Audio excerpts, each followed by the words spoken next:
Welcome to New Cyber Frontier, bringing you the latest news on cybersecurity and the local Colorado economy, focused on cybersecurity industry growth and initiatives that support cybersecurity economics. We hope this special series on blockchain builds your excitement for a possible future which empowers individual privacy. Please follow and participate as New Cyber Frontier is supporting a grassroots community effort to empower the individual in the digital age. Check out privacyforthepeople.org to see the upcoming crowdfunding campaign. Now sit back and enjoy as we introduce our great guest for today's show.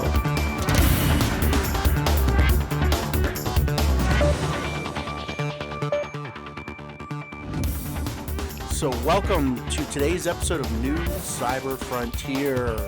On this episode into our blockchain series, we're talking to Emil Stoyanov. Welcome today, Emil. How are you? Thank you, fine. Thank you for inviting me. Definitely great to have you and to kind of kick off this series on blockchain, as at least as we're recording you early on the first one.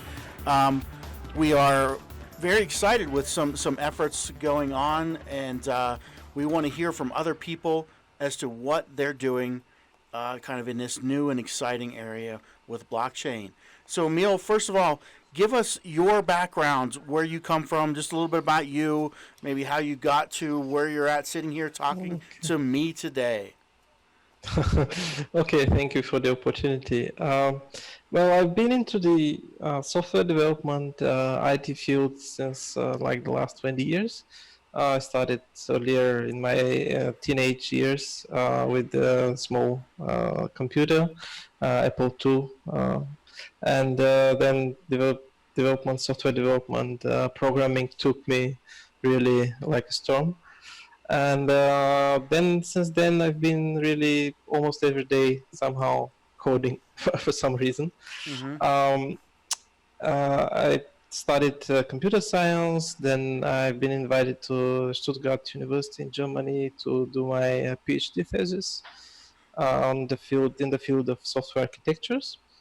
And then I decided to try to start a small software company, which is still active today, developing custom software solutions for customers mainly in Europe.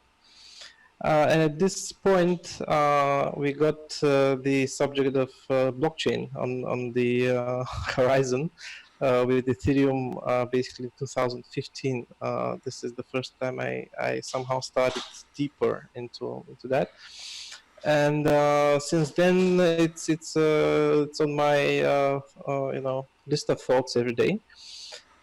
Together with a friend of mine and a partner, we 2.5 years ago, we founded a company, Recheck, which has this main focus on digital identity and security of digital assets on the blockchain. So yes, we're currently quite active into the software development in this field, producing a new product and service which will be announced in the middle of September. Interesting. So what chain are you using? Are you using agnostic, where you can use multiple, or use one particular? We started with Ethereum as Mm-hmm. the base smart contract platform, but we decided that the Ethereum will be one of the many available networks that will be existing. We believe in the future of many blockchains, not only one remaining. Mm-hmm. So as in this light, we decided to adapt our initial version for other networks. So we had to spend a bit of time and effort to adapt the internals of the system to support multiple networks. And at this point, we're actively testing on the Eternity network. Mm-hmm. Not sure if you're familiar with that. They launched a few months ago their LiveNet, and they support smart contracts and state channels, oracles, and pretty interesting stuff around that. And since we are quite informed and also near to the developers and the community of Eternity, we thought that it's a good idea to support that. And the benefit of the whole effort was that now we could actually plug in almost any network that supports smart contracts on that platform. So next on the list are Quorum, JP Morgan, and Hyperledger Fabric. All right. Well, let's take a break real quick, hear from our sponsors. We'll be right back. Cyber Resilience Institute helps build strong cyber communities designed to prevent members from attack. Like building a neighborhood watch, it takes coordination and a sharing community to protect our identities and valuables in the virtual world. Typically, we hear that organizations know they need to do something to protect their cyber assets, but don't know where to begin. Let Cyber Resilience Institute help your community create an action plan. Cyber Resilience Institute will build your community or business marketplace so that it is designed to support a collective cyber defense. Contact them for more information at cyberresilienceinstitute.org. Welcome back to New Cyber Frontier.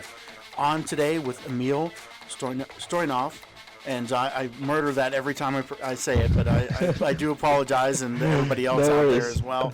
But Emil, looking at blockchain, there's a lot of buzz around it. It's one of the new words in security that everybody's kind of jump on this buzzword. But now, what is it? So if we step back and say you come into a newbie, somebody doesn't know anything about what the direction is, what the power is, what's happened with blockchain. They just know this buzzword. How do you bring them into what you're doing and what the overall direction and power of this new technology is?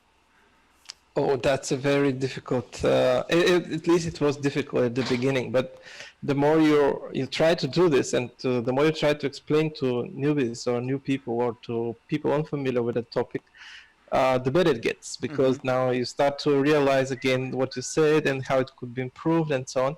But my simple definition, not definition, but the way to explain it is basically by describing a small issue that I had once with the bank, basically blocking my account for no reason. The reason was that another company complained that I owed them money, and I'd never been a customer of that company.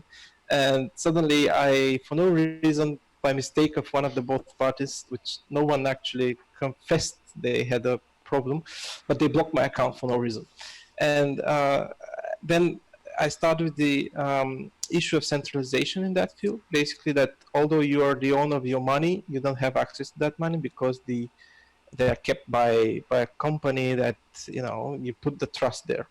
So the question becomes, how do you manage this trust, or how do you improve a system that can deal with the trust on another level, right? So I explained the blockchain as an alternative to the banking, but you have the control on your money at any point in time. Basically, why? Because there is no central point of reference. And everybody understands this problem because everybody has a bank account in the first place. For some reason, sometimes they have problems with that, and when it comes to money, people are very cautious, and the instinct is very high there. So it's very data. Okay, yes, I understand. Banks are centralized. They can close my account, but if I use a blockchain, I'm the owner of my money or data in this case, and I have control on it. So that's how I explain it. And what is the value of the blockchain? I think in many ways is this the ownership of data, ownership of values, and ownership of identity, instead of putting everything into a single jar on a centralized system.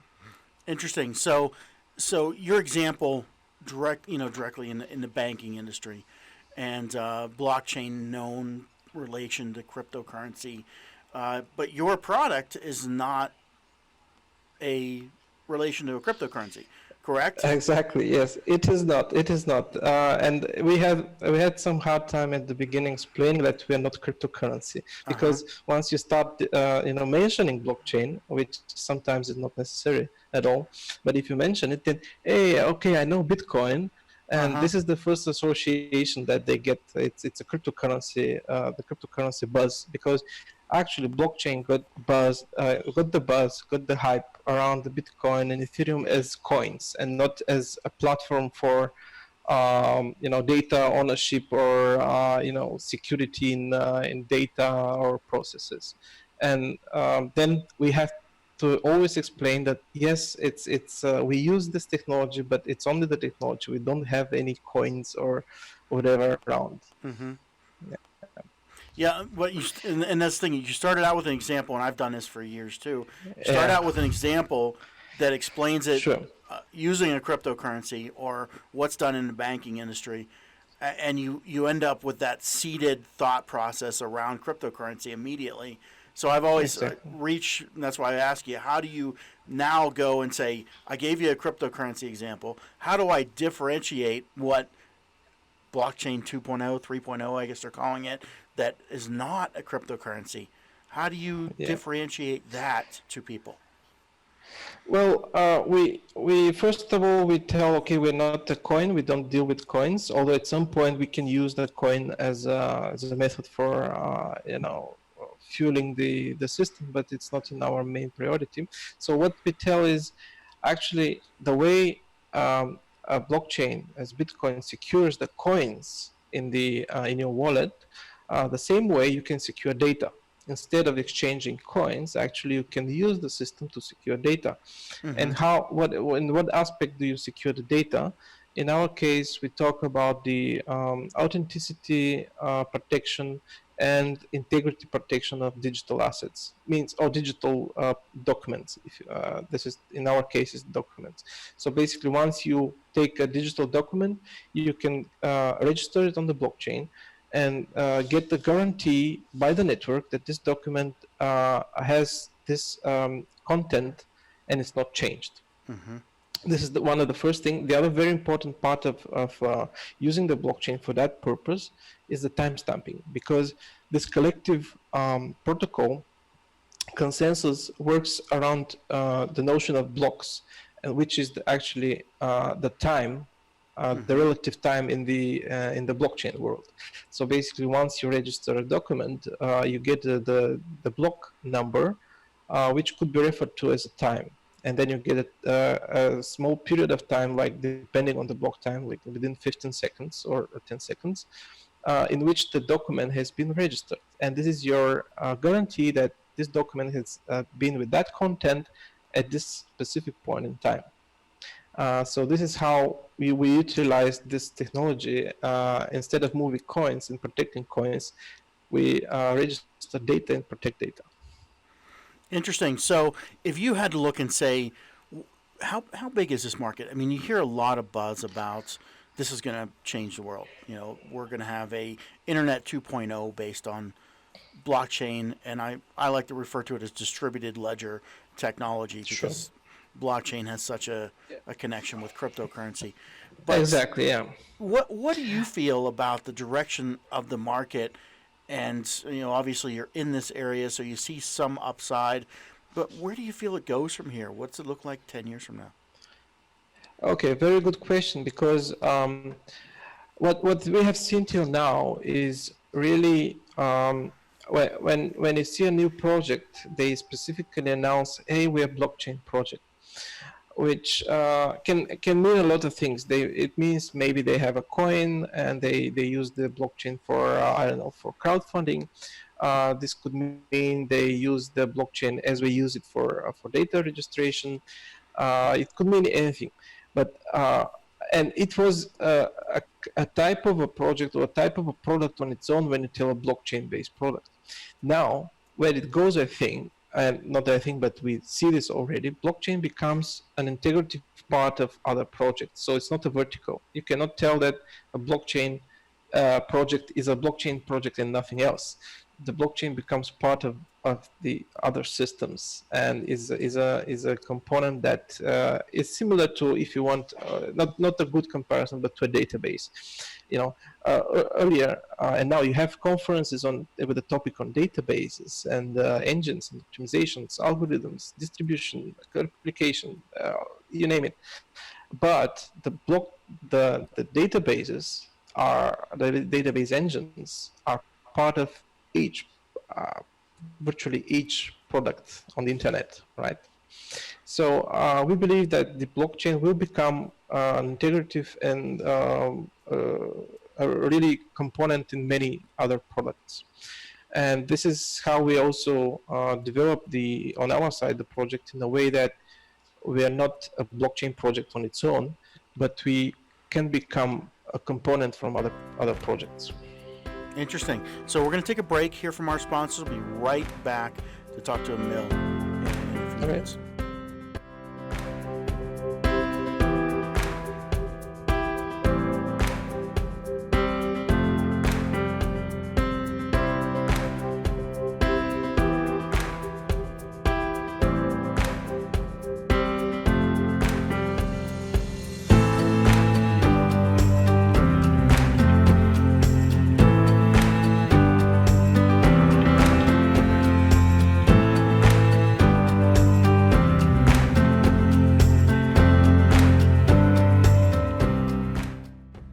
Welcome back to New Cyber Frontier.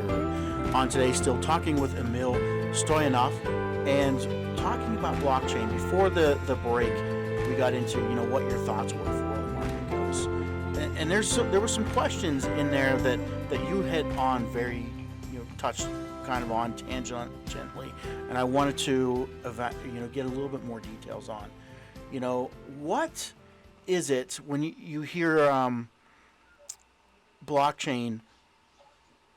Every new company spins off a chain buzz. You said it's not really its own thing. It's part of a development, and it'll be put into a lot of new things.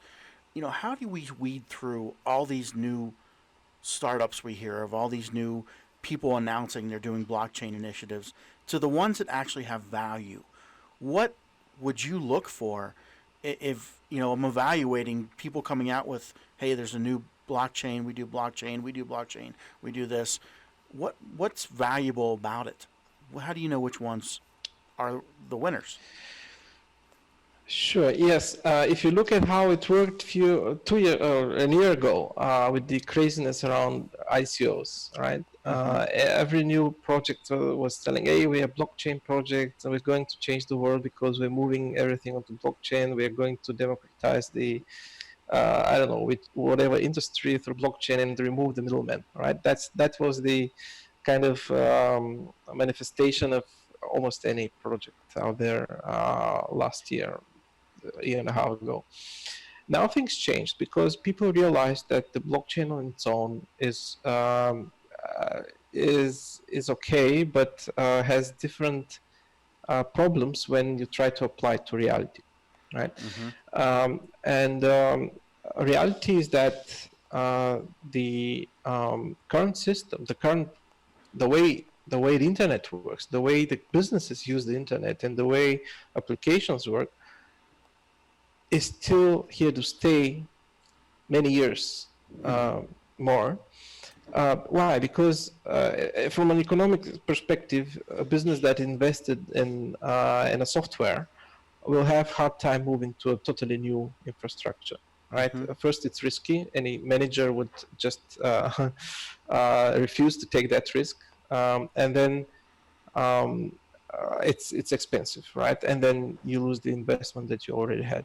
So because of this and many other factors, the new blockchain projects are starting to think around not building something on top of the blockchain that existed before, but how do you improve that product with a feature that the blockchain gives as a value.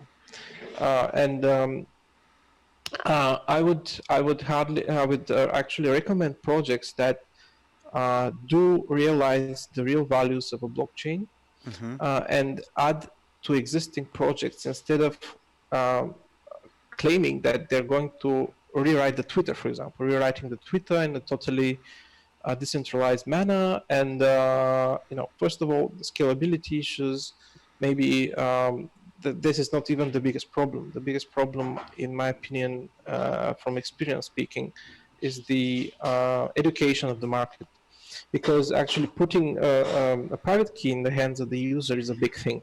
Although it looks like a small thing, it's a big thing, because this private key is their identity. They have to keep it, they have to back up, they have to protect it, and so on and so on. They don't have to lose it, because if they lose it, nobody can restore it safely, and so on. So it's actually jumping from one technology to another just because it's a blockchain. For me, doesn't give much value. In many, maybe a little number of cases, it could be the case with small applications where the the value is big in the blockchain itself, like wallets or payment applications. But when it comes to more serious, not more serious, but other types of values like data protection, or if you will, auditing trail of operations in a system, or any other business-oriented values, then blockchain is just an addition for me than a new thing to create from scratch. And I would actually recommend projects that add blockchain just because they add specific values instead of recreating the values. Interesting. Yes. So if I and this seems to be the one of the issues I see is that blockchain makes sense when you're working across many different organizations between companies. True. Yes. You addressed the users, getting the users to adopt to it and everything, but a lot of times, and it looks like the users of these type of applications are 10, 100 different companies, different organizations that need to be involved, which adds Sure. that level of challenge that we're not just getting users for an app on my mobile phone, we're getting whole companies to commit to using this, kind of like you hear Walmart using it for food tracking or Sure. tracking of their products. That's hundreds of different companies, at a minimum, that would be on that. All those organizations, now those turning to being the user base adds a level of difficulty, and I could see why you would say, hey, if we get onto applications that already exist, like the Walmart has done with their distribution system, their acquisition, their supply product, chain their management supply software chain, and and so on, everything. So that's where the value's at, and you say look for those things that are pulling existing programs in. That makes a lot of sense. There's also a lot of, if we look at blockchain in terms of where it's at currently, there's some design limitations that just. What's your take on, one, maybe the biggest ones that you run into, and two, where do they go for how do we get past them? Well, it now depends on how you want to apply the blockchain. But speaking of the public blockchains, because the design limitations are mainly technical in terms of number of transactions per second processed, and in a public network, you have other values, other let's say other use cases, right? Mm-hmm. Where maybe it's not that important that you have 100,000 transactions per second for your case. But if you speak about private networks or consortium networks, then you go into the domain of business application, and sometimes these business applications require 100,000 to 200,000 transactions per second. For example, if you want to record sensor data coming in real time, you have issues. We had in the past such a project where we were researching the case of scalability of blockchain for real-time sensor data recording. Mm-hmm. And we actually calculated with the not so much conservative numbers, and then we realized that the blockchain would have a problem there, and we took at that time we didn't have Hyperledger Fabric yet, but Hyperledger Fabric is not that much more scalable than, let's say, Quorum or a consortium network based on Ethereum with, for example, proof of authority consensus algorithm. So scalability is one limitation. That's true, but you have to I think it's not the biggest issue there. What I think in terms of software development is an issue, and it's more really not so much design issue, but it's an issue related to how the software is developed. The blockchain node software is so complex that if you start using and build on that, you create a big dependency on the development team of these, or development community of these projects. Basically, you put your eggs into the basket of the software developers, right? Because what happens next is that the community developing the blockchain is deciding for how the features and what the software will look like in, I don't know, 2-3 years, right? So you have to keep in touch with these people, get informed, and adapt accordingly your development to their basically milestone plan for for the next 2 or 3 years. And that's one of the issues related to the fact that blockchain, for me, is yet quite young in the development. In the next 10 years, maybe things will stabilize, maybe it will not so drastically change. But let's take an example with Ethereum, right? It's now how much? Since 2016 when they launched, it's now 3 years, right? So some of the smart contracts deployed 3 years ago are still there. You can use them, you can rely on them. But for example, when a new version of Ethereum comes in the next 2 years, it's not guaranteed that these contracts will work. So now everything you've put there is data, like hash data, documents data, whatever. You have to plan. It's not a bad thing that they change the protocol and that they try to make it scalable and so on. That's the good thing, the good part.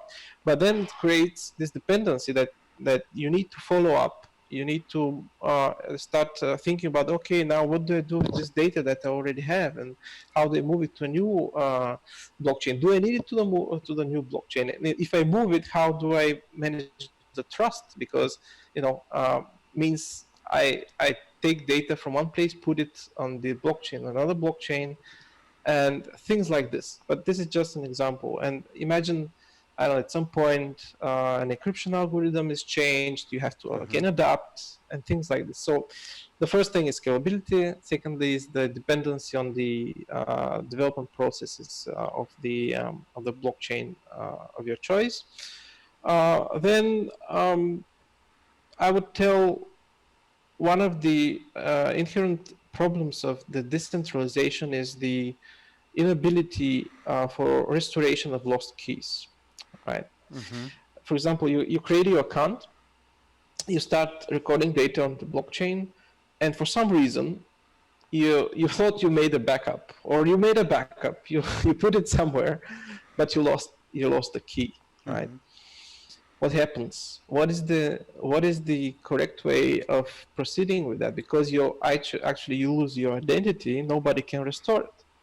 And if you delegate the restoration to somebody else, this kind of violates the idea of decentralization. Then basically you better use a centralized software to give you the credentials and operate with that. Because if you give your private key to somebody else to keeping it for the idea of restoring when you lose it, then it's the same thing basically. So this is one of the key problems that we see in the new applications using blockchain. Whenever they delegate keys to the end users, is that they have to provide a meaningful way of kind of, if in case of a lost key, you need a kind of meta identity that is between the keys, right? And this has to be thought in advance, because it creates a lot of issues if you rely only on the blockchain identity itself for many operations. Yeah, and anybody that's ever lost a password knows exactly what you're talking about. How often do we get onto a site we haven't been on for 6 months, can't remember the password, and do a reset? So on a blockchain where you have your own key, which is much longer, much more difficult than a password, this becomes 100 times more difficult. Sure. So I think in this respect, the more vulnerable to this problem applications are those that do not involve a server side for the transactions.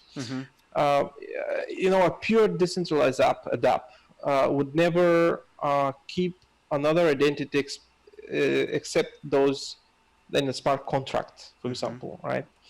And your private key is the your signature or your credential for accessing the smart contract. And in case you lose it, you lose the access to the smart contract. So you have to create a new one. But if you put this in for example, if you have a banking software and you want your existing users to get identity on the blockchain, then it becomes a bit easier because now you have a reference to the internal identity system. And your blockchain account could be one of your many accounts that is linked to the internal centralized system. And if you lose it, you have an authority that recreate a new identity and link it up to the existing identity in the system. So this is kind of, I wouldn't tell it's advantage to use a centralized software, but in this case, the blockchain problem of losing a private key is not that a big issue. So we're talking a hybrid. It becomes the best thing between, once again, legacy and blockchain. So. You've said it. I didn't know. I was not the one who told it. You said it. I think you said that in a roundabout way. I heard that. But yes, I think the hybrid, and it's going to be to pass some time that, maybe next 5, 6, 10 years that we'll see those hybrid systems actually more used than the pure dApps. This is my personal opinion. Yeah. Well, we're kind of reaching on time here, but I wanted to give you the opportunity. Things you need, call to actions for your company. Who do you need to contact you? What types of things are you working on now that you could use some help from our listener base on? Oh, thank you for this opportunity. So we're currently into the closed beta testing of our product, which is basically a secure exchange for sensitive data, sensitive documents. It's a platform, it's a web portal that actually gives the users a private key, with which they can secure their documents, business documents, or sensitive data, if you will. And to exchange this data with other participants in a very secure way, in a way that even we as service providers cannot read the data, and at the same time get digital facts about the consistency of the documents, the timestamping, and the integrity. So this is our product, what we're developing as a Recheck Docs, and this is planned to be launched as a beta, open beta, in the middle of September. So we'll be happy to get more people trying the system and get some feedback, because for us it's very important to get ideas around what's in terms of usability, functionality, and so on. So is this open to a developer base, a community, or are you looking for companies that would like application adopters? In terms of development community, we will try to make our best for creating a community portal. Plus, we're going to open source the contracts and some of the client libraries. So this is one aspect. The other aspect is really more like regular users trying to, who bet on the need for security, privacy, and data, and to try to use the system and see how it works and get some feedback from it. All right. Well, thanks for joining today, Emil. We definitely appreciate your insight, and you're looking at some of those industry problems for particular, and we wish you the best on your new product launch. Thank you very much, and again, thanks for the opportunity to talk with you. All right. Have a good day. Thank you. Have a good day.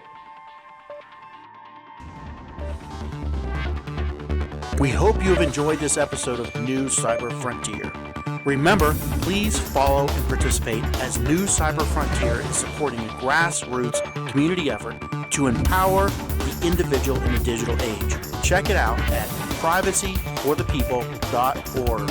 Also, make sure to join our mailing list so we can keep you informed. If you have an idea, if you have a question you would like to hear answered, or if you just want to get involved in what we're doing, reach out to us at newcyberfrontier.com. We also encourage you to visit our sponsors links, because they are the ones that really make this show possible. We look forward to seeing you on the next episode of New Cyber Frontier.